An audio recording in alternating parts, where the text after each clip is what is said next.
राधे कृष्णा दोस्तों। तो रोज़ की तरह ही आज भी मेरे दिन की शुरुआत होती है अव्या के सेरेलैक्स से।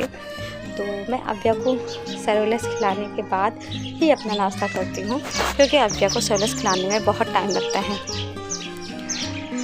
तो मैं अव्या को सेरेलैक्स खिला रही थी, उसी बीच में मैंने अब लंच की भी तैयारी कर दी थी।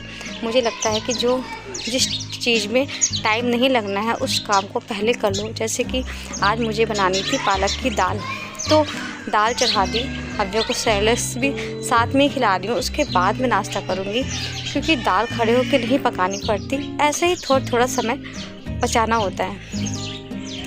जैसे कि आपको समय बचाना आना चाहिए, ये नहीं कि आप दाल बना रहे हो तो फिर वेट कर रहे हो। दाल तो कुकर में चढ़नी है, उस बीच के टाइम को आप कैसे मैनेज करते हो। जैसे आपने दाल बना ली, दाल चढ़ा दी, उस बीच आपने या तो सब्ज़ी काट ली या आपने कोई दूसरे काम कर लिए या तो आपने पढ़ाई ही कर ली। तो मैंने दाल का चढ़ा दी है, पालक की दाल आज बना रही हूँ मैं। और जब दाल चढ़ा दूँगी उसके बाद मैं नाश्ता करूँगी, क्योंकि अव्या को सेरेलैक्स खिलाने के 2 घंटे के बाद मुझे दाल चावल खिलाना है। तो दाल बन जाए तब तक वो ठंडी भी हो जाएगी। मेजॉरिटी इंसान को सब सिखा देती है। एक टाइम था मुझे ये सब खाना बिल्कुल पसंद नहीं था, मैगी, मैक्रोनी, फास्ट फूड ही खाती थी। लेकिन अब एक ऐसा टाइम आ गया है कि बस यही सोचती हूँ कैसे न कैसे हेल्दी चीज़, प्रोटीन वाली चीज़ मैं अपनी अब्बू को खिला पाऊँ, और अब्बू को खिलाऊँगी तो अब वही हम भी खाएँगे। तो मैं कुछ ना कुछ ऐसा बनाती रहती हूँ कि अब्बू को पालक हुआ, सोयाबीन हुआ, उसको मैं खिलाती रहूँ। तो दाल भी चढ़ा दी थी मैंने। अब ये सुबह का टाइम है तो मैंने सोचा मैं पढ़ लेती हूँ। तो मैं साइंस पढ़ रही थी। मैं साइंस पे इस समय ज़्यादा ध्यान दे रही हूँ, क्योंकि अभी तक मैं आपको बता चुकी हूँ मैं प्राइमरी की तैयारी कर रही थी। मैंने साइंस पे फोकस नहीं किया था, तो इसलिए मैं साइंस पे ज़्यादा फोकस कर रही हूँ, साइंस और मैथ्स पे। और मॉर्निंग में मुझे ज़्यादा समय नहीं मिलता है। अगर आधा घंटा भी कभी कभी मिल जाए तो बहुत बड़ी बात है, और कभी कभी तो 5 मिनट का समय भी नहीं मिलता है। तो थोड़ी सी पढ़ाई करने के बाद आज मैंने अव्या को नहलाया था, और जिस दिन अव्या को नहलाते हैं उस दिन एक्स्ट्रा काम बढ़ जाता है। लेकिन ये तो डेली का काम है, और मेरे पास ही नहीं है, सबके पास है। और क्योंकि घर के काम तो हमें करने ही होंगे, क्योंकि हमें किसी ने फ़ोर्स नहीं किया है पढ़ने के लिए। ये हमारा खुद का डिसीज़न है कि हमको पढ़ाई करनी है, तो हम अपने काम को इग्नोर नहीं कर सकते, क्योंकि ये काम हमारी चॉइस का है। हमारा पढ़ना ये हमारी चॉइस है। अव्या रेडी हो गई थी, बस फिर अव्या के खाने का टाइम हो जाता है दाल चावल का। तो अव्या को मैं दाल चावल खिला के अव्या को सुला दूँगी। उसके बाद मुझे कंटिन्यू 1-1.5 घंटे का टाइम मिल जाता है। जब हम कुछ चाह लेते हैं तो रास्ते अपने आप खुलते जाते हैं, और ये बात बिल्कुल सही भी है।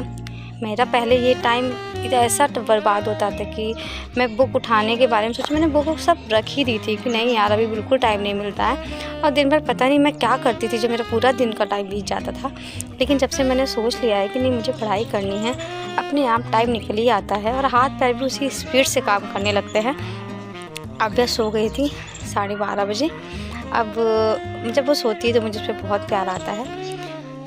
आज मैंने टारगेट रखा था कि आज मैं ये जो साइंस की बुक मैंने निकाली थी, जो मैंने अभी तक कंप्लीट नहीं करी है, मैंने पहले के एग्ज़ाम में भी नहीं कंप्लीट करी थी, उसको आज मैं कंप्लीट करूँगी। तो इसलिए मैंने आज मैथ्स को स्किप कर दिया, मैंने आज सारे सब्जेक्ट स्किप कर दिए। आज रात तक मुझे ये बुक कंप्लीट करनी है। तो मैं अव्या के पास में बैठ के ही ये बुक कंप्लीट कर रही थी। एक लाइन है जिसको आप दुख में पढ़ोगे तो आपको खुशी मिलेगी, और आप अगर खुशी में पढ़ोगे तो आपको दुख होगा।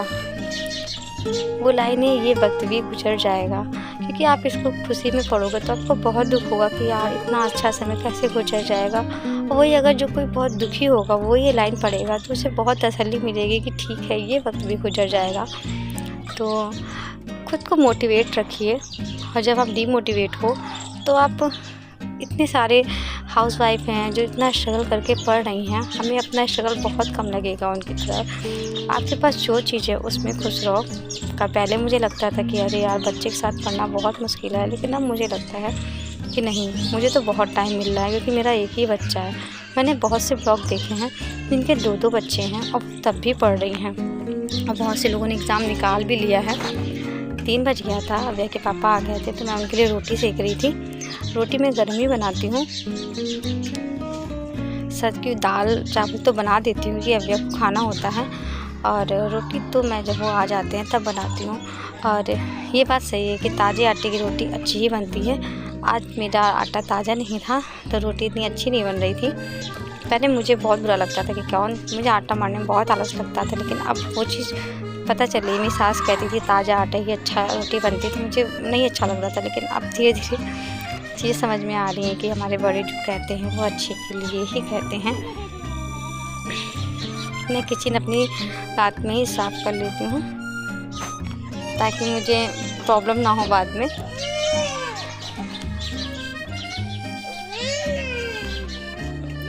और जब किचन साफ़ रहती है, घर साफ़ रहता है तो पढ़ाई करने में मन भी लगता है। और मैंने अपनी किचन साफ़ कर ली थी क्योंकि मुझे अब आज कोई काम नहीं है किचन में, और इनकी आज नाइट ड्यूटी है तो मैंने इनकी नाइट की रोटी भी अभी बना ली थी, क्योंकि वैसे भी इनको ऑफिस में ठंडा ही खाना खाना है, तो रात की रोटी भी मैंने बना ही ली थी।